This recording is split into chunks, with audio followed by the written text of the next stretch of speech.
Everyone, welcome to the channel. आज हम contemporary world politics का chapter number 1 end of bipolarity देखने जा रहे हैं। अगर आपको ये नोट्स चाहिए हैं जहाँ पे हमने बिल्कुल अच्छे से सारी चीज़ों को समझा है और जहाँ इमेज की ज़रूरत हुई है वहाँ पे मैंने इमेज में लगा के भी अच्छे से समझाने की कोशिश करी है। अगर आपको ये प्यारे से नोट्स चाहिए तो आप ये QR कोड स्कैन कर सकते हैं और हमारे ग्रुप को ज्वाइन कर सकते हैं। और आपको ये पॉलिटी के भारी कॉन्सेप्ट ऐसे ही ईजी तरीके से समझने में मज़ा आ रहा है तो आप चैनल को सब्सक्राइब कर सकते हैं। एंड में आपको कुछ MCQs भी मिलेंगे जो आप पूरा लेक्चर सुनने के बाद वो MCQs अटेंड कर सकते हैं। अब थंबनेल पे मेंशन है CUET, पर ज़रूरी नहीं है अगर आप CUET ही दे रहे हैं तभी ये वीडियो देखेंगे। अगर आप नॉर्मली अपने क्लास 12th के लिए भी पढ़ रहे हैं तो आपको बेसिक आइडिया और पूरा चैप्टर डिटेल में अच्छे से इस वीडियो में समझ में आ जाएगा।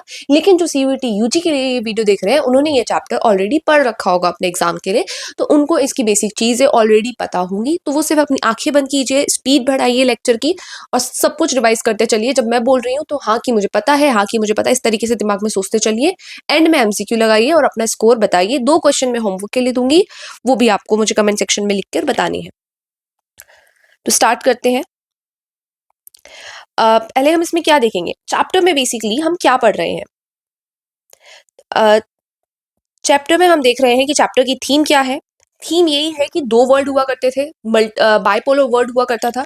एक सुपर पावर हुआ करती थी USA, दूसरी USSR। तो इनका खत्म कैसे हुआ, ये 2 सुपर पावर में से एक सुपर पावर की पावर खत्म कैसे हुई और फिर बाद में वर्ल्ड एक पावर के अंडर कैसे रह गया, means that is USA, USSR कैसे खत्म हो गया और वर्ल्ड बाइपोलर से यूनिपोलर कैसे बन गया। और इस चैप्टर में मेनली हम किस पे फोकस करेंगे, इस चैप्टर पे मेनली हम सोवियत सिस्टम पे फोकस करेंगे, USSR पे फोकस करेंगे, USSR कैसे डिसइंटीग्रेट हुआ उस पे फोकस करेंगे और उसकी कोलैप्स करने के बाद, उसके डिसइंटीग्रेट करने के बाद पॉलिटिकल सिस्टम पे क्या फर्क पड़ता है, इकोनॉमिक सिस्टम पे क्या फर्क पड़ता है और पूरे ग्लोबल ऑर्डर पे क्या फर्क पड़ता है। और फिर शॉक थेरेपी आपके चैप्टर में गिवन है, ये शॉक थेरेपी क्या है और इससे क्या फर्क पड़ता है। इसके बाद हम देखेंगे कि सोवियत के बाद क्या क्या कॉन्फ्लिक्ट्स हमें वर्ल्ड में देखने के लिए मिले। और बेसिकली हम इसमें एक चीज और देखेंगे कि सोवियत यूनियन के इंडिया के साथ रिलेशंस कैसे हैं। अब हम स्टार्ट करते हैं। ये आपके चैप्टर में नहीं गिवन, बट जैसे कि मैंने बताया आप इन फ्यूचर CUET देंगे या आप अभी अगर इसी बार CUET दे रहे हैं तो ये चीज़ बहुत इंपॉर्टेंट है। सबसे इंपॉर्टेंट तो ये है कि बर्लिन वॉल किस साल बनती है, 1961 में बनती है और 1989 में गिरा दी जाती है। तो CUET में सबसे फेवरेट क्वेश्चन होते हैं क्रोनोलॉजी में लगाने वाले। तो बहुत ज़्यादा चांसेस हैं कि आपको क्रोनोलॉजी में एक स्टेटमेंट ये मिल जाए कि fall of Berlin and Berlin या फिर किस साल में बनी थी। तो बर्लिन बनी तो 1961 में थी और उसको गिराया गया 1989 में। तो ये चीज़ याद रखनी है। कहाँ पे थी Berlin wall, of course Berlin Germany में थी। इसकी लेंथ अप्रॉक्सीमेटली 155 किलोमीटर थी। और अगर आपसे पूछा जाए कि बर्लिन किसका सिंबल थी, तो बर्लिन कोल्ड वॉर का सिंबल थी और बायपोलर वर्ल्ड का सिंबल थी कि वर्ल्ड जो है वो 2 हिस्सों में बटा हुआ है, एक USA का, दूसरा USSR का। बर्लिन वॉर जो है वो ईस्ट बर्लिन को वेस्ट बर्लिन से डिवाइड कर दे रही थी। ईस्ट बर्लिन जो था वो USSR के अंडर था, वेस्ट बर्लिन जो था वो USA के अंडर था। बर्लिन वॉल बनाई क्यों जाती है, बिकॉज ईस्ट बर्लिन के लोग जो USSR के अंडर थे, ये सोशलिज्म था और जो USA के अंदर थे वहाँ कैपिटलिज्म था, मींस मार्केट फ्री था, लोग अपनी मर्जी से जी सकते थे, डेमोक्रेसी थी, फ्रीडम ऑफ स्पीच थी। वहीं USSR में ये सब थोड़ा कंट्रोल किया जा रहा था। टेक्नोलॉजिकली बैकवर्ड था USSR in comparison to USA। पूरे वर्ल्ड के मुताबिक अगर देखा जाए तो USSR जो था आगे था, पर जब उसको कंपेयर किया जाता था USA से तो वो बैकवर्ड था टेक्नोलॉजी में भी। उसके पास फ्रिज होंगे, टीवी होंगे, बट वो बहुत इतने एडवांस नहीं थे जितने USA के थे। तो जब ये बर्लिन 2 हिस्सों में बटा तो ईस्ट बर्लिन वाले लोगों ने देखा कि वेस्ट बर्लिन जो है ज्यादा डेवलप है, वहां पे ज्यादा खुश है, वहां पे ज्यादा फ्रीडम ऑफ स्पीच है, वहां पे डेमोक्रेसी है, वो ज्यादा अच्छा सिस्टम है। तो मिलियंस ऑफ लोग जो है ईस्ट बर्लिन से वेस्ट बर्लिन ट्रेवल करने लगे, माइग्रेट करने लगे। तो इस बात से कि ईस्ट बर्लिन को लगा कि जो USSR के अंडर था कि हमारा तो ऐसे ब्रेन ड्रेन हो रहा है, हमारे जो अच्छे लोग हैं इन फ्यूचर जो हमारी इकोनॉमी में कंट्रीब्यूट कर सकते हैं वो वेस्ट बर्लिन जा रहे हैं। तो इस वजह से बर्लिन वॉल बना दी गई कि अब माइग्रेट ना कर सके और बीच में टावर्स लगा दिए गए जिसमें लोग बैठते थे, देखते थे कि कोई माइग्रेशन तो नहीं हो रहा है। लेकिन फिर 1989 में इसको गिरा दिया जाता है। ये वॉल बनाई गई थी ताकि ब्रेन ड्रेन रोका जा सके और ये सिंबल था आयरन कर्टेल का, मीन्स कि बिल्कुल बीच में एक दीवार खड़ी कर दी गई है। हमें उस वाले वर्ड से कोई मतलब नहीं और USA को इस वाले वर्ड से कोई मतलब नहीं। इसके बाद आता है व्हाट वाज सोवियत सिस्टम। जैसे कि हमने बताया स्टार्टिंग में ही कि इस चैप्टर पे सबसे ज्यादा हम फोकस करेंगे सोवियत सिस्टम क्या होता है। तो सोवियत सिस्टम क्या है, आपको पता है सोवियत मतलब यूएसएसआर, तो यूएसएसआर को पहले रशियन रेवोल्यूशन होता है 1917 में, उसके बाद जो है यूएसएसआर निकल के आता है। तो ये चीज पता होनी चाहिए कि USSR was formed after 1917 Russian revolution. और यूएसएसआर की कोर आइडियोलॉजी क्या होती है? सोशलिज्म, जो कि अपोजिट होता है कैपिटलिज्म का। मींस यूएसएसआर की आइडियोलॉजी होती है सोशलिज्म, कि हर चीज जो होगी वो गवर्नमेंट के हिसाब से होगी, हर चीज जो है गवर्नमेंट कंट्रोल होगी। और कैपिटलिज्म में क्या होता है? हर चीज मार्केट के हैंड में होगी, डिमांड के हिसाब से सप्लाई होगी, फ्री मार्केट इकोनॉमी होगी, डेमोक्रेसी होगी, फ्रीडम ऑफ स्पीच होगी, बेसिकली ये सब। तो यूएसएसआर बनता है 1917 में रशियन रेवोल्यूशन के बाद। कोर आइडियोलॉजी क्या होती है यूएसएसआर की? सोशलिज्म। और इसका एम क्या होता है कि जो प्राइवेट प्रॉपर्टी है हम उसको खत्म कर देंगे और एक कॉमन प्रॉपर्टी हुआ करेगी सबकी, जो कि गवर्नमेंट कंट्रोल्ड होगी, जो कि गवर्नमेंट की प्रॉपर्टी होगी। प्राइवेट प्रॉपर्टी किसी की भी नहीं होगी, किसी एक इंसान के पास उसकी खुद की प्रॉपर्टी नहीं होगी, जो होगा सरकार का होगा। और एक इगैलिटेरियन सोसाइटी बनाई जाएगी, मीन्स ऐसी सोसाइटी जिसमें सारे लोग जो है इक्वल होंगे। तो सोवियत सिस्टम के फीचर्स क्या थे? सॉरी, सोवियत सिस्टम में जो आइडियोलॉजी फॉलो की जा रही थी सोशलिज्म, उसके फीचर्स क्या थे? सारे रिसोर्सेज पे स्टेट का कंट्रोल होगा, कोई भी प्राइवेट प्रॉपर्टी नहीं होगी, जो इकोनॉमी होगी उसको गवर्नमेंट प्लान करेगी, एक पार्टी सिस्टम होगा, मींस मल्टी पार्टी नहीं देखने के लिए मिलेगी, एक से ज्यादा पार्टी आपको देखने के लिए नहीं मिलेगी। भले से ही हर बार इलेक्शन होंगे, हर 5 साल 4 साल में इलेक्शन होंगे, लेकिन एक ही पार्टी इलेक्शन लड़ेगी, वही पार्टी जीत जीत के बार बार सत्ता में आएगी। और वो पार्टी कौन थी रशिया में? Communist party. कोई भी पॉलिटिकल अपोजिशन नहीं होगा, जैसे हमारे देश में हम देखते हैं अगर कांग्रेस रूलिंग पार्टी में होती है तो अपोजिशन में हमें बीजेपी और पार्टीज देखने के लिए मिलती है। अभी के समय में जैसे बीजेपी रूलिंग पार्टी है तो हमें अपोजिशन में TMC, Congress party, Samajwadi party ये सब देखने के लिए मिलती है, आम आदमी पार्टी ये सब देखने के लिए मिलती है। तो हमारे यहाँ पे क्या है? मल्टी पार्टी सिस्टम है, हर किसी के जीतने के फेयर चांसेस होते हैं इलेक्शन में। मनी पावर, करप्शन इन सब का यूज ना किया जाए तो। बट हम ये सब चीजें नहीं देख रहे हैं। रशिया में वन पार्टी सिस्टम होगा, वो कम्युनिस्ट पार्टी, अपोजिशन नहीं होगा, यही पार्टी हर बार जीत जीत के आएगी। इसके बाद हम देखते हैं पॉलिटिकल सिस्टम जो है यूएसएसआर का, वो सिंगल पार्टी रूल है, जैसे कि मैंने बता दिया। कोई डेमोक्रेसी नहीं है, फ्रीडम ऑफ स्पीच नहीं है लोगों के पास, और हर चीज जो है वो पार्टी कंट्रोल कर रही है। आप इसको अपने नोटबुक में भी लिख सकते हैं। इफ आपके स्कूल में ये बोला जाता है आपको नोट्स खुद से बनाने हैं, तो rather than taking out print of this PDF, आप क्या कर सकते हैं? आप साथ साथ मेरे लिख सकते हैं अपनी नोटबुक में। फिर आप अपनी नोटबुक से पढ़ेंगे ना, अपनी हैंडराइटिंग से पढ़ेंगे। अगर आप अपनी इसको क्लास नोटबुक में ही लिख लेंगे तो ज्यादा अच्छा रहेगा, क्योंकि फिर क्लास नोटबुक से हम एग्जाम से एक दिन पहले बैठ के रिवाइज करेंगे तो हम इन चीजों को अपने बोर्ड्स एग्जाम में भी लिख सकते हैं। हम क्या पढ़ रहे थे? हम पढ़ रहे थे कि पॉलिटिकल सिस्टम जो है यूएसएसआर का, वो सिंगल पार्टी है यूएसएसआर में, कोई डेमोक्रेसी नहीं है, कोई फ्रीडम ऑफ स्पीच नहीं है, हर चीज पार्टी कंट्रोल कर रही है। मतलब पार्टी ही जब जीत के आ रही है वही सरकार बना रही है, वही इकोनॉमी डिसाइड कर रही है, क्योंकि यूएसएसआर में एक प्लान्ड इकोनॉमी हुआ करेगी। सोसाइटी भी पार्टी कंट्रोल कर रही है, गवर्नमेंट कंट्रोल कर रही है। तो अभी तक के डिस्कशन से हम ये समझ गए यूएसएसआर में जो स्टेट है वही गवर्नमेंट है, वही पार्टी है, वही पावर है। तो यूएसएसआर में ये सारी चीजें एक ही है, इक्वल है। इकोनॉमिक फीचर्स क्या हैं यूएसएसआर के? जैसे कि मैं बता चुकी हूँ, प्लान्ड इकोनॉमी होगी, कोई मार्केट के हिसाब से, जैसे फ्री छोड़ देते हैं ना मार्केट को, डिमांड के हिसाब से सप्लाई जाती है, फिर डिमांड सप्लाई के हिसाब से उस चीज का प्राइस तय होता है। तो हम जैसे मार्केट पे छोड़ देते हैं ना, हमारे इंडिया में भी और यूएसए में भी, तो यूएसएसआर में ऐसा नहीं किया जा रहा था। प्लान्ड इकोनॉमी थी, मार्केट फोर्सेस पे कुछ भी नहीं छोड़ा गया था। ज्यादातर मार्केट किस पे, इकोनॉमी हमारी किस पे फोकस कर रही थी? इकोनॉमी फोकस कर रही थी हैवी इंडस्ट्रीज पे, आयरन पे, स्टील पे, ऑयल पे, इंफ्रास्ट्रक्चर पे फोकस कर रही थी यूएसएसआर की इकोनॉमी। ट्रांसपोर्ट एनर्जी पे फोकस कर रही थी, मीन्स इंफ्रास्ट्रक्चर में आ जाता है ट्रांसपोर्ट एनर्जी, हैवी इंडस्ट्रीज में आ गया, जैसे iron, steel, oil, means heavy industries पे ज्यादा फोकस था। जो कंज्यूमर गुड्स होते हैं, जो बेसिक नेसेसिटीज होती हैं, जो डेली यूज के प्रोडक्ट्स होते हैं, स्मॉल इंडस्ट्रीज जो होती हैं, उन पे यूएसएसआर इतना फोकस नहीं कर रहा था। वेलफेयर मेजर्स ले रहा था कुछ यूएसएसआर, जैसे कि सबको फ्री एजुकेशन मिल रही थी, फ्री हेल्थ केयर मिल रहा था, कोई भी अनएम्प्लॉयड नहीं था, सब एम्प्लॉयड थे, मिनिमम स्टैंडर्ड ऑफ लिविंग सबको मिल रहा था। ये सरकार ने सरकार ने डिसाइड किया था कि एक मिनिमम स्टैंडर्ड ऑफ लिविंग हम सबको देंगे। तो मीन्स यूएसएसआर में जितने लोग थे उन सबको मिनिमम स्टैंडर्ड ऑफ लिविंग मिल रहा था। यूएसएसआर की इकोनॉमी जो थी हैवी इंडस्ट्रीज पर फोकस कर रही थी। गलती कहाँ पे कर रही थी? कि बेसिक नेसेसिटीज की जो चीजें होती हैं, डेली यूज की जो चीजें होती हैं, उन पे फोकस नहीं किया जा रहा था। ट्रांसपोर्ट पे फोकस किया जा रहा था, एनर्जी सेक्टर पे फोकस किया जा रहा था, सबको फ्री एजुकेशन मिल रही थी, सबको हेल्थ केयर मिल रहा था, कोई भी अनएम्प्लॉयड नहीं था, मिनिमम स्टैंडर्ड ऑफ लिविंग सबको इंश्योर किया जा रहा था। अब आप लोग सोच रहे हो सब कुछ ठीक तो है, गलती कहाँ पे है? गलती अभी आगे निकल के आएगी, पहले ध्यान से देखो। ये तो स्ट्रेंथ हो गई। स्ट्रेंथ क्या हो गई सोवियत यूनियन की? सोवियत सिस्टम की स्ट्रेंथ क्या हो गई, जैसे कि मैंने बताया हैवी इंडस्ट्रीज पे फोकस कर रहा था, तो रैपिड इंडस्ट्रियलाइजेशन एक स्ट्रेंथ हो गई। अपनी मिलिट्री पावर को बढ़ा रहा था यूएसएसआर, क्योंकि उसको डर था यूएसए से, इसलिए वो अपनी मिलिट्री पावर को रेगुलर बढ़ा रहा था। तो एक स्ट्रॉन्ग मिलिट्री पावर जो है ये भी सोवियत यूनियन की स्ट्रेंथ हो गई। इसके बाद वो वर्ल्ड वॉर सेकेंड के बाद USSR as a super power निकल के आता है, one of the super power निकल के आता है विद यूएसए। यूएसए एक सुपर पावर हो गया, वर्ल्ड वॉर टू के बाद सोवियत यूनियन भी एक सुपर पावर निकल के आता है, तो ये भी एक स्ट्रेंथ हो गई। और फिर 1955 में अगेन जो सीयूईटी के लिए प्रिपेयर कर रहे हैं उनके लिए ईयर बहुत ज्यादा इंपॉर्टेंट है, वही वो क्रोनोलॉजी में लगाने के वक्त पूछ सकते हैं। वॉर्सो पैक्ट साइन करते हैं जो कि लेड करता है यूएसएसआर। वॉर्सो पैक्ट में कुछ नहीं होता, ये एक इकोनॉमिक अलायंस, इकोनॉमिक वो होता है, इकोनॉमिक पैक्ट होता है जो सारे यूएसएसआर की जो कंट्रीज होती हैं वो मिलके साइन करती हैं।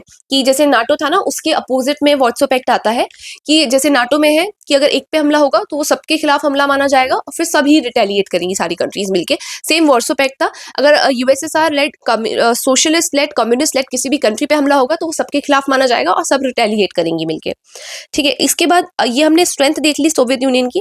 अब हम वीकनेस देखेंगे। वीकनेस ये है कि सिर्फ रैपिड इंडस्ट्रियलाइजेशन हो रहा था, हैवी इंडस्ट्रीज पे फोकस किया जा रहा था जैसे कि मैंने बताया, पर जो बेसिक नीड्स होती हैं उन गुड्स पे ध्यान नहीं दिया जा रहा था, स्मॉल इंडस्ट्रीज पे ध्यान नहीं दिया जा रहा था, वैसी कोई चीज थी नहीं, सिर्फ हैवी इंडस्ट्रीज पर फोकस किया जा रहा था। तो बेसिक नेसेसिटीज के लिए लोगों को लंबी लंबी लाइनों में खड़ा होना पड़ रहा था, कोई पॉलिटिकल फ्रीडम नहीं थी लोगों के पास।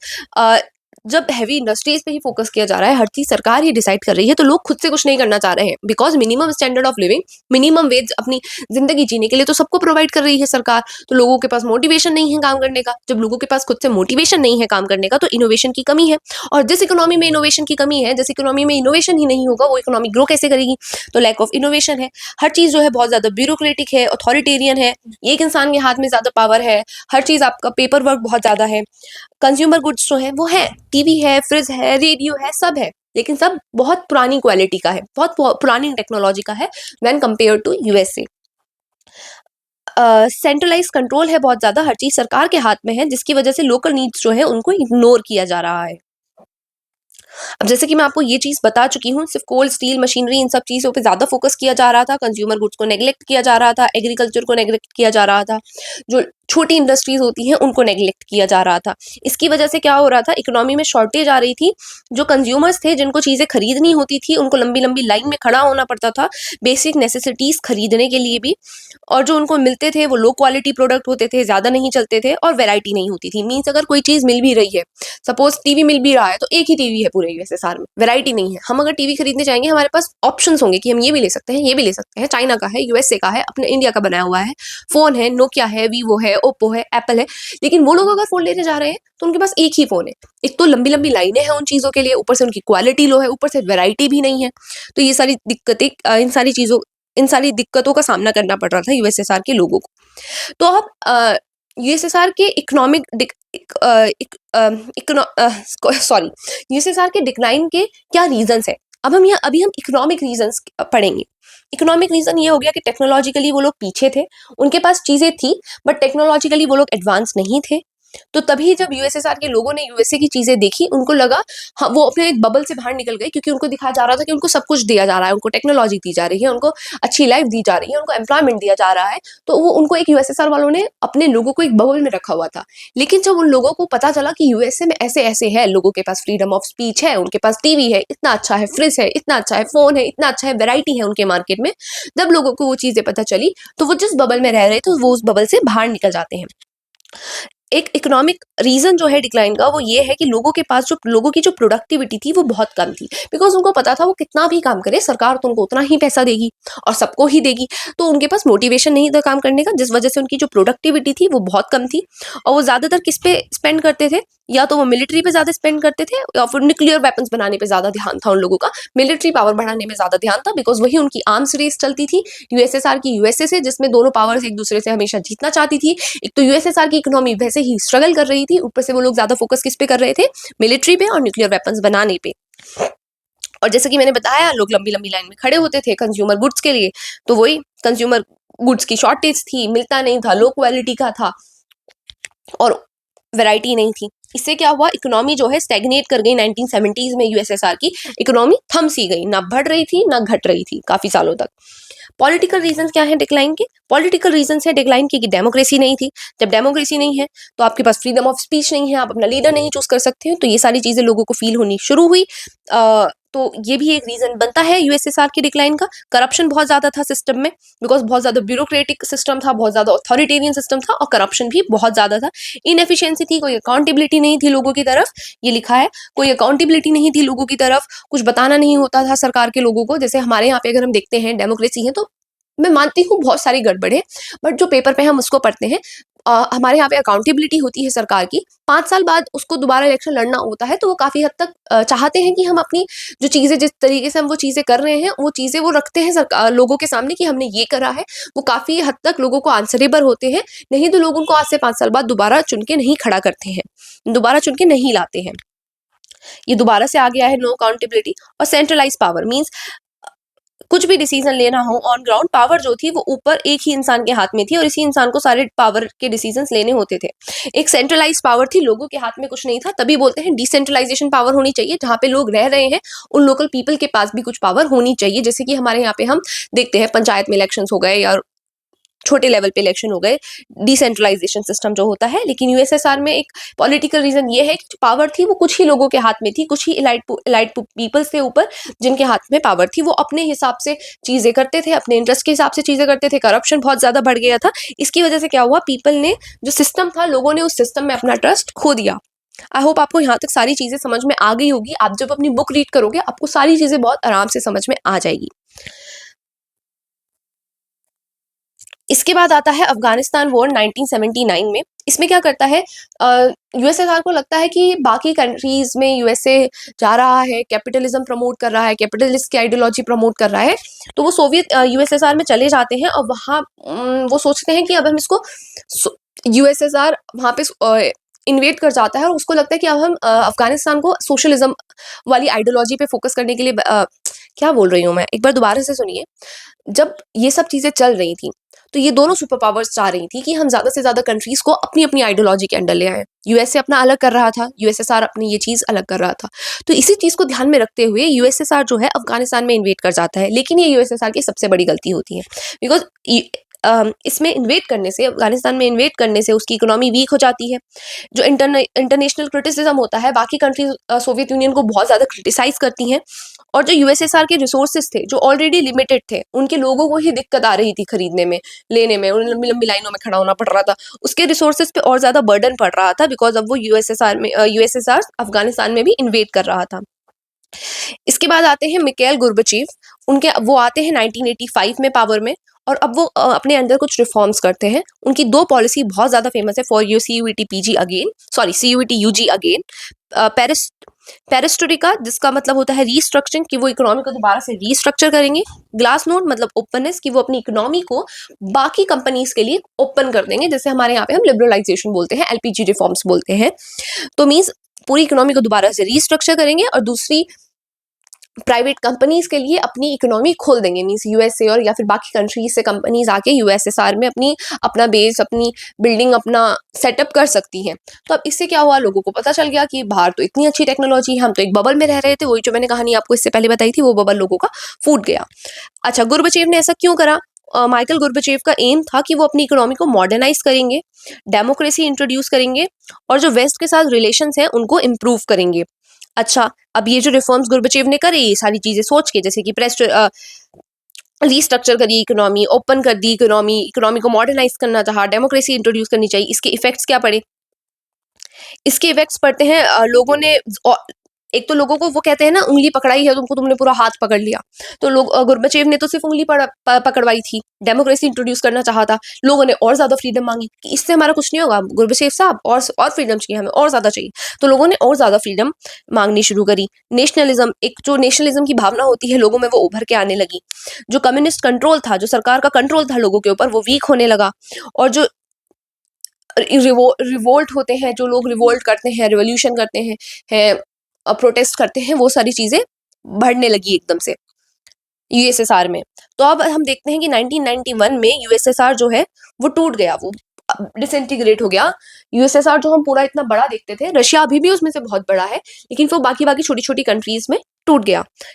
इंटरनल क्राइसिस चल रहे थे। एक मिनट में हाइलाइटर ले लेती हूँ। अंदर रिवोल्ट हो रहा था, लोग ज्यादा फ्रीडम मांग रहे थे, रिफॉर्म्स कर रहे थे गोर्बाचेव, इकोनॉमी ओपन कर रहे थे, इकोनॉमी को रीस्ट्रक्चर कर रहे थे। इन सब की वजह से क्या होता है, यूएसएसआर कोलैप्स कर जाता है। जो पार्टी के लोग होते हैं वो, उन लोगों को तो ये चीज नहीं पसंद आ रही होती, क्योंकि उनका कंट्रोल, उनका कम्युनिस्ट कंट्रोल कमजोर हो रहा है लोगों के ऊपर। तो वो क्या करते हैं, इस चीज को रोकना चाहते हैं। लेकिन बोरिस येल्त्सिन एक हीरो की तरह उभर कर आते हैं और इस पूरी चीज को खत्म कर देते हैं। ये जो कम्युनिस्ट पार्टी के कुछ कोर कोर लीडर्स थे जो चाहते थे कि ऐसा ना हो, ये रिफॉर्म्स ना हो, गोर्बाचेव गलत कर रहे हैं, हमारा लोगों के ऊपर कंट्रोल वीक हो रहा है, उन लोगों के खिलाफ Boris Yeltsin as a hero निकल के आते हैं और उन लोगों को उनके मकसद में कामयाब होने से रोक देते हैं और as a national hero emerge करके आते हैं।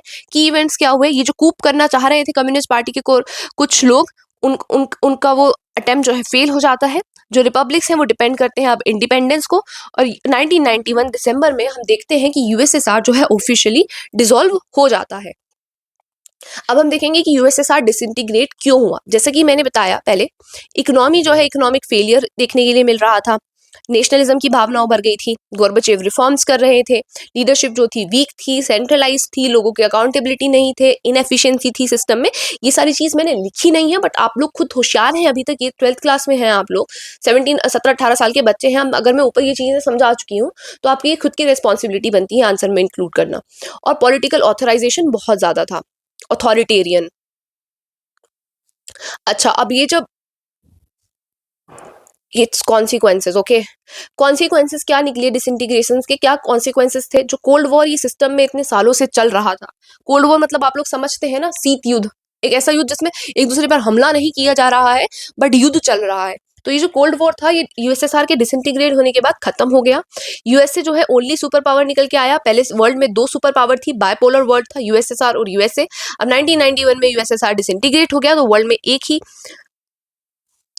सुपर पावर बचती है जो होती है यूएसए। वर्ल्ड जो है अब से यूनी बायपोलर था ना, तो यूनिपोलर वर्ल्ड हो गया। ये टर्म्स यूज करा करो कि बायपोलर वर्ल्ड था, अब यूनिपोलर वर्ल्ड बचा है, इस तरीके से। और आजकल के समय में हमें देखने के लिए मिलता है, भले से ही वर्ल्ड यूनिपोलर है, यूएसए हेजेमनी होल्ड करता है, बट आज के समय में फिर भी हमें मल्टीपोलर वर्ल्ड टाइप सिस्टम देखने के लिए मिलता है। बायपोलर वर्ल्ड जो था वो खत्म हो गया। जब रशिया डिसइंटीग्रेट हुआ तो हमें बहुत सारे नए इंडिपेंडेंट स्टेट्स देखने के लिए मिले, जिसका ग्लोबल इम्पैक्ट क्या पड़ा।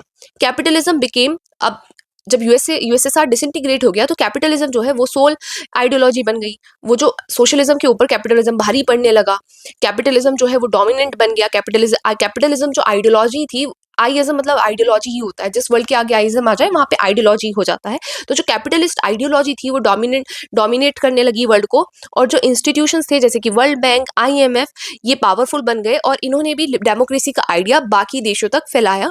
ये लोन देते थे बेसिकली, तो जब बाकी कंट्रीज इनसे अपनी हेल्प के लिए लोन मांगते थे तो ये कुछ ऐसे रिफॉर्म्स कहते थे कि हम तुम्हें लोन तब देंगे जब तुम अपनी इकोनॉमी में ये चीजें करोगे, अपनी इकोनॉमी को लिबरेट करोगे, अपनी तुम्हारे यहाँ पे डेमोक्रेसी होगी, तुम्हारे यहाँ पे कैपिटलिस्ट मॉडल होगा, एक्सेट्रा एक्सेट्रा।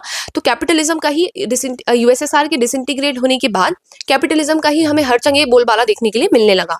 अब हम देखेंगे सबसे इंपॉर्टेंट शॉक थेरेपी, जो हमने ऊपर भी फोकस थीम में भी देखा था कि ये चैप्टर की मेन थीम है।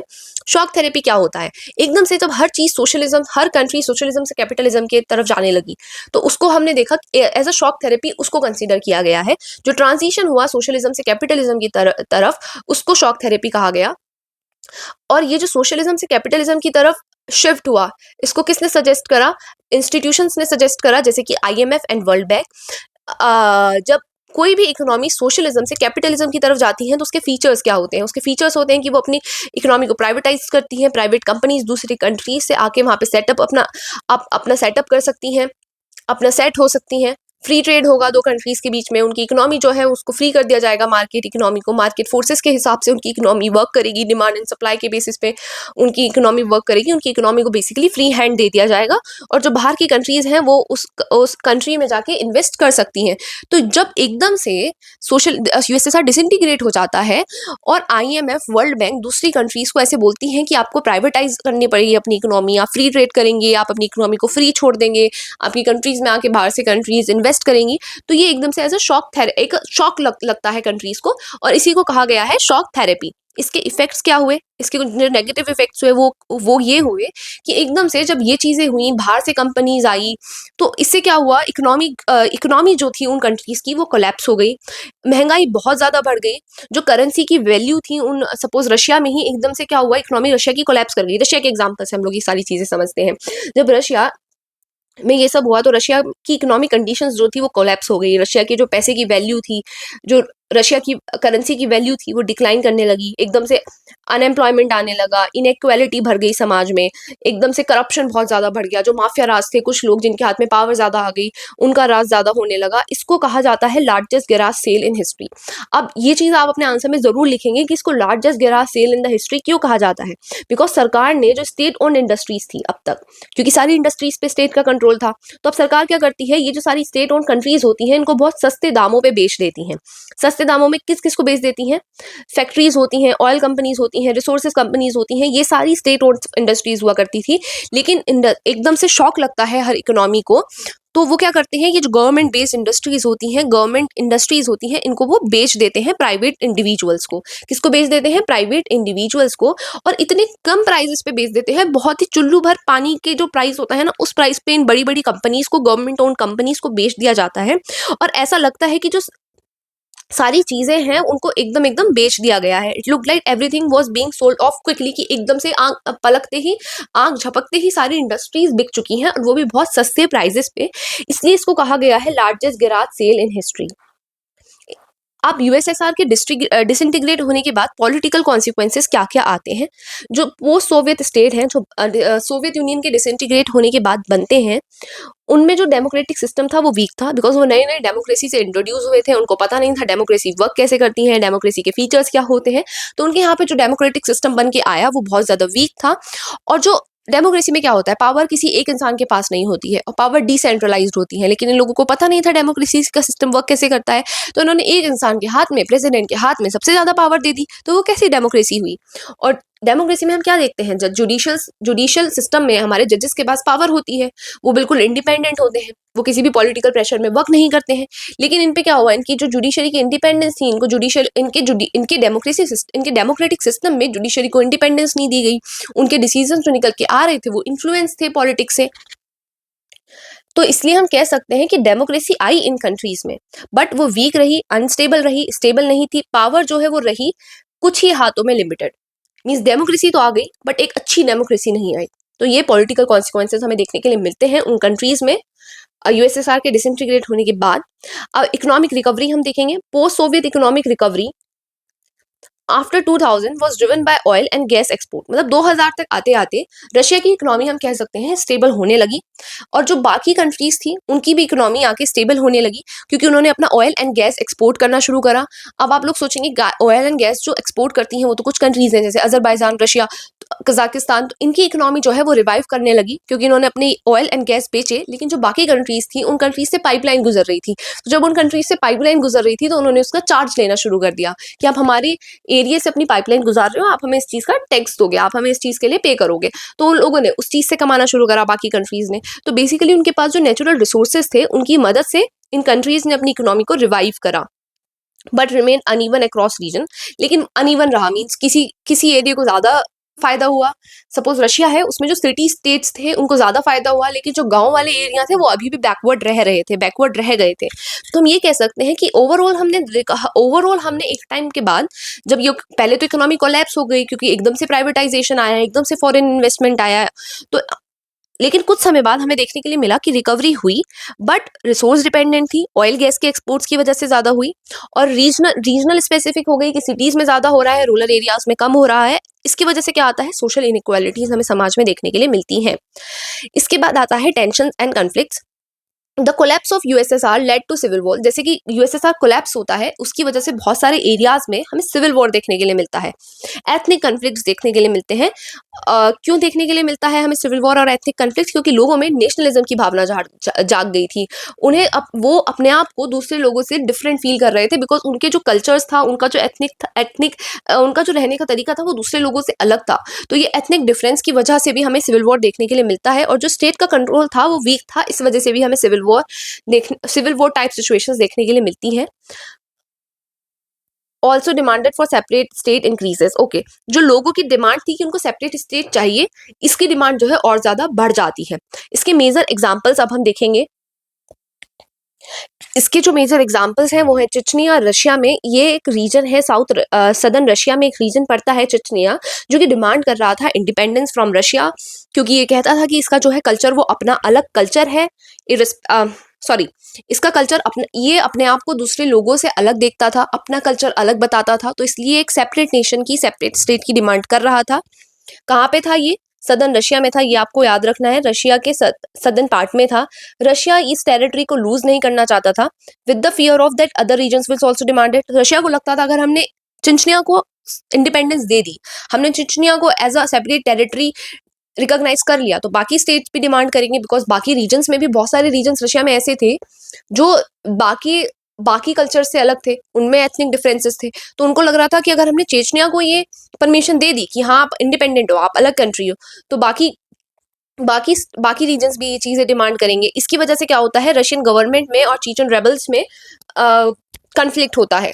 इसका रिजल्ट क्या होता है, बहुत ज्यादा तबाही होती है, हैवी डिस्ट्रक्शन होता है, बहुत सारे लोग माइग्रेट करते हैं और बहुत सारे लोगों की डेथ भी हमें देखने के लिए मिलती है।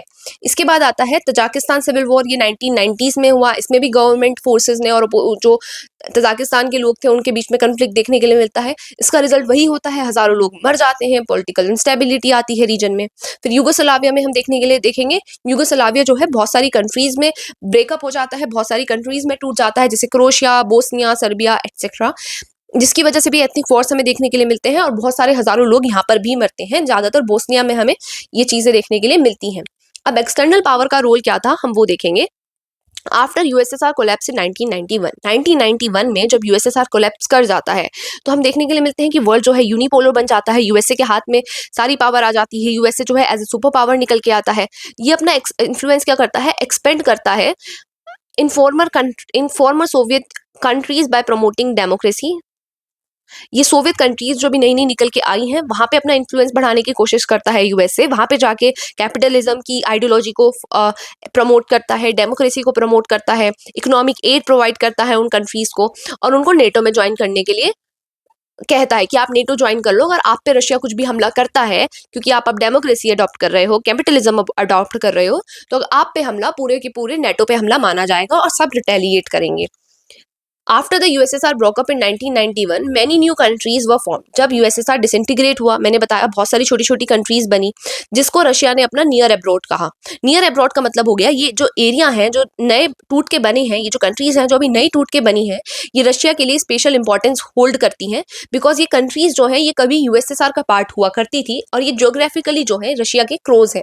तो ये चीज आप अपने आंसर में लिखेंगे, क्योंकि ये आपकी बुक में इतने अच्छे से एक्सप्लेन नहीं की गई है, तो आपके टीचर को अच्छा लगेगा कि हाँ बच्चे ने चीजों को अच्छे से पढ़ा है। तो नियर अब्रॉड जो जब यूएसएसआर डिसइंटीग्रेट हुआ तो रशिया बना और बहुत सारी छोटी छोटी कंट्रीज बनी। तो जो छोटी छोटी कंट्रीज बनी उसको रशिया ने अपना नियर अब्रॉड कहा, बिकॉज रशिया को यूएसएसआर के बाद जो कंट्री बनी, यूएसएसआर का सक्सेसर रशिया को कंसीडर किया गया। तो अब रशिया कहता है कि ये जो छोटी छोटी कंट्रीज बाकी बनी है, ये मेरे नियर अब्रॉड है, ये मेरे लिए स्पेशल इंपॉर्टेंस होल्ड करते हैं, ये मेरे लिए इन्फ्लुएंस होल्ड करते हैं, ये रशिया के लिए बहुत इंपॉर्टेंट कंट्रीज हैं, बिकॉज ये कभी यूएसएसआर का पार्ट हुआ करती थी और ये जोग्राफिकली जो है रशिया के क्लोज है। अगर इनमें कैपिटलिज्म की भावना बढ़ती है, ये डेमोक्रेसी अडॉप्ट करती है, तो उससे मुझे खतरा है। अगर ये नेटो ज्वाइन करती है तो उससे मुझे खतरा है। आज के समय में कितने सालों से हम देख रहे हैं, 2-3 साल से भी ज्यादा हो गया, रशिया यूक्रेन का कन्फ्लिक्ट अभी तक खत्म नहीं होके आ रहा है। भले से न्यूज में नहीं दिख रहा है, न्यूज में नहीं चल रहा है इतना, बट हमें पता है ना कि रशिया यूक्रेन का कन्फ्लिक्ट आज के समय में चल रहा है और वो कितना बड़ा रीजन है। यहाँ से हमें समझ में आ गया कि रशिया यूक्रेन आपस में क्यों लड़ रहे हैं। रशिया इन रीजन्स को ट्रीट करता है एज इट्स बैकयार्ड और एज इट्स बफर जोन, और वो प्लेस जहां पे वो अपना सबसे ज्यादा इन्फ्लुएंस चाहता है। कौन चाहता है? Russia. Due to which Russia maintain economic ties with these countries. इन्हीं रीजंस की वजह से रशिया इन कंट्रीज के साथ इकोनॉमिक टाइज अच्छे मेंटेन करके रखता है और जो वेस्टर्न एक्सपेंशन यहाँ पर हो रहा है उसको कंट्रोल करने की कोशिश करता है। China is increasing its role through trade. China अपना रोल यहाँ पर बढ़ा रहा है। इन्हीं कंट्रीज में हमें देखने के लिए मिल रहा है कि चाइना का इन्फ्लुएंस आजकल बहुत ज्यादा बढ़ रहा है, बिकॉज चाइना इनके साथ अच्छे से ट्रेड कर रहा है, इनकी इकोनॉमी में इन्वेस्ट कर रहा है, इंफ्रास्ट्रक्चर प्रोजेक्ट्स डेवलप कर रहा है, जैसे कि belt and road initiative. China का फोकस एरिया मेनली क्या है आज के समय पे? चाइना का फोकस एरिया जो है ज्यादातर सेंट्रल एशिया है, बिकॉज इनके पास एनर्जी रिसोर्सेज है, which resulted in China becoming a major economic power in this region, जिसकी वजह से हमें चाइना एक मेजर इकोनॉमिक पावर उभरता हुआ दिख रहा है इस रीजन में। तो हम ओवरऑल अभी तक हमने क्या समझा, जब चाइना यूएसएसआर डिसइंटीग्रेट हुआ तो यूएसए क्या कर रहा है हमने वो समझा, नेटो वाला चीज हमने समझी, यूएसएसआर इन कंट्रीज को क्यों इतनी इंपॉर्टेंस दे रहा है वो हमने समझा, चाइना का क्या रोल सेंट्रल एशिया में निकल के आ रहा है वो हमने समझा। तो ओवरऑल हम कह सकते हैं रीजन जो है, ये जो रीजन है आज के समय में एक बढ़िया रीजन है जहां पे कंपटीशन चल रहा है among major powers of the world. इसके बाद हम देखेंगे India and post Soviet state. India जो है अच्छे रिलेशंस मेंटेन कर रहा है और स्ट्रॉन्ग टाइज है इंडिया का रशिया के साथ। वैसे भी हम लोग रशिया को कभी गलत नजर से नहीं देखते हैं, जैसे यूएसएसआर को भी फिर भी हम कह देते हैं ना अपनी आपसी भाषा में, जब हम दोस्तों के साथ बैठ के बात कर रहे होते हैं कि चाइना, पाकिस्तान को तो देखो हमको समझते ही नहीं है, उसको छोड़ दो। चाइना को भी हम कह देते हैं ना थोड़ा तेज है, बच के रहना है हमें चाइना से। यूएसए कितनी दूर है हमसे यूएसए, बट स्टिल इंडिया जो है यूएसए को लेके कभी भी प्रिडिक्टेबल नहीं रहा है, उसने हमेशा उसको थोड़ी सी शक की नजर से देखा ही है। बट रशिया के लिए हम कभी शक की नजर से देखते ही नहीं है, रशिया जो है हमारा परमानेंट फ्रेंड है। तो इंडिया जो है हमेशा से ही गुड रिलेशंस मेंटेन करता आया है रशिया के साथ, इंडिया के स्ट्रॉन्ग टाइज है रशिया के साथ, बिकॉज हमारी फ्रेंडशिप जो है वो हिस्टोरिकल है, वो आज या कल की फ्रेंडशिप नहीं है, आज या कल बनी हुई फ्रेंडशिप नहीं है, हमारी फ्रेंडशिप पीढ़ी दर पीढ़ी चलती आ रही है रशिया के साथ। हमारे शेयर्ड इंटरेस्ट है रशिया के साथ, हमें वो इंटरनेशनल फोरम्स पे सपोर्ट करता है रशिया। कई मामलों में हम देखते हैं हमें अमेरिका सपोर्ट नहीं करता है, हमें रशिया सपोर्ट करता है, जैसे हमारे कश्मीर इशू पे भी हमें रशिया की तरफ से सपोर्ट मिला था। India and Russia has special and multi dimensional relationship. हमारी रिलेशनशिप सिर्फ डिफेंस में ही नहीं है, सिर्फ एक ही फैक्टर पे नहीं है, हमारी रिलेशनशिप जो है मल्टी डायमेंशनल है। ऑल दो both do not have formal alliance, हमारा कोई फॉर्मल अलायंस नहीं साइन हो रखा, जैसे बहुत सारी कंट्रीज के साथ हम फॉर्मल अलायंस साइन करके कहते हैं कि अब हम लोग जो है दोस्त हैं, अब हम लोग जो है स्ट्रेटेजिक पार्टनर है। हमने रशिया के साथ कोई ऐसा फॉर्मल अलायंस नहीं साइन कर रखा, स्टिल हमारी जो रिलेशन है उसके साथ बहुत डीप है, जो हमारा कॉपरेशन है वो बहुत क्लोज है। इंडिया जो फिल्म है वो यूएसएसआर में बहुत ज्यादा पॉपुलर है, राजकुमार राव, अमिताभ बच्चन, ये जो कुछ नेम जो हमारे यहाँ पे हीरो के बहुत ज्यादा फेमस है, वो वहां पे हमें हाउस होल्ड नेम की तरह देखने के लिए मिलते हैं। And many names of USSR हमें इंडिया में भी देखने के लिए मिलते हैं। लाइक मेरी एक फ्रेंड है जिनका नाम है श्वेतलाना, वो रशियन नेम है, बट हमको वो इंडिया में भी देखने के लिए मिलता है। Russia is important for India, Russia जो है इंडिया के लिए बहुत ज्यादा इंपॉर्टेंट है, डिफेंस सप्लायर के रूप में इंपॉर्टेंट है। जैसे कि इंडिया जो है ऑयल एक्सपोर्टिंग कंट्रीज है, हम ऑयल के लिए दूसरे कंट्रीज पे डिपेंडेंट है, तो रशिया ऑयल प्रोड्यूस करता है, तो हमारे जो रशिया हमारे लिए इसलिए भी इंपॉर्टेंट है। और आज के समय में आपने देखा होगा, अभी पिछले लास्ट ईयर की न्यूज है, हमने कितना ज्यादा ऑयल रशिया से मंगाया क्योंकि वो हमें सस्ते दामों पर दे रहा था। उसके बाद जो हुआ वो बात की बात है, लेकिन हमने देखा ना रशिया हमारे लिए इंपॉर्टेंट है क्योंकि हम उससे डिफेंस का सामान मंगाते हैं, हम उनसे ऑयल गैस के लिए डिपेंडेंट है। वो हमारा एक स्ट्रेटेजिक पार्टनर है इन ग्लोबल पॉलिटिक्स, बिकॉज बहुत सारे मुद्दों में रशिया हमें सपोर्ट करता है बिना कहे। चाइना वाले मामले में शायद रशिया हमें सपोर्ट ना करे, बट वो सेकेंडरी चीज होगी, जो चीजें हमें अभी सामने दिख रही हैं हम वो देखते हैं, और हमें इंटरनेशनल इश्यूज में सपोर्ट करता है, जैसा कि हमने बताया। अब ये क्वेश्चन बताएंगे, वीडियो पॉज कीजिए और इसका आंसर सोचिए क्या होगा। ABCD क्वेश्चन है, which statement about Soviet economy is wrong. ध्यान दीजिएगा, सही नहीं पूछ रहा है, रॉन्ग पूछ रहा है। तो socialism was dominant ideology, USSR में सोशलिज्म जो थी वो एक डोमिनेंट आइडियोलॉजी थी, ये तो सही हो गया। और जो स्टेट कंट्रोल प्रोडक्शन था, हाँ सारी चीजें स्टेट कंट्रोल करता था, ये भी सही हो गया। रॉन्ग पूछ रहा है, people had economic freedom, people के पास इकोनॉमिक फ्रीडम थी, बताओ। इकोनॉमी प्लान थी, हाँ इकोनॉमी प्लान थी, पर लोगों के पास इकोनॉमिक फ्रीडम नहीं थी। आई होप आपका ये वाला क्वेश्चन हो गया होगा, और मैंने चैप्टर पढ़ाते वक्त भी ये चीज बोली है कि सीयूईटी के फेवरेट क्वेश्चंस होते हैं क्रोनोलॉजी में अरेंज करना। तो आपको ये चीज पता होनी चाहिए कि रशियन रेवोल्यूशन जो है 1917 में हुआ था, फिर सोवियत ने अफगानिस्तान को कब इन्वेड करा था, 1979 में। वॉर्सो पैक्ट कब साइन हुआ था, बर्लिन वॉल कब बनी थी, बर्लिन वॉल कब फॉल हुई, यूएसएसआर कब डिसइंटीग्रेट हुआ। तो हर चैप्टर में जो भी ऐसे टर्म्स हैं वो चीजें आप याद करो। अगर आप अभी बोर्ड्स एग्जाम्स के लिए प्रिपेयर कर रहे हो, तो अगर आप अपने आंसर में लिख रहे हो डिसइंटीग्रेशन ऑफ यूएसएसआर, फिर ब्रैकेट में 1991 लिख दे रहे हो, रशियन रेवोल्यूशन लिख रहे हो, और फिर ब्रैकेट में 1971 लिख रहे हो, फॉल ऑफ बर्लिन वॉल लिख रहे हो अपने किसी आंसर में, डिटेल्ड आंसर में, और फिर ब्रैकेट में 1989 लिख दे रहे हो ना, तो उससे बहुत अच्छा इंपैक्ट पड़ता है, और फिर वो सीयूईटी में तो काम आना ही है। नेक्स्ट क्वेश्चन है अब, which is not an outcome of USSR disintegration. इसमें से अगेन ध्यान देना, नॉट पूछा है, नॉट, इनमें से कौन सा वो नहीं है। एंड ऑफ आइडियोलॉजिकल वॉर, ये तो था। बर्थ ऑफ सीआईएस, हाँ ये भी हुआ था, कॉमनवेल्थ वाला चीज जो थी।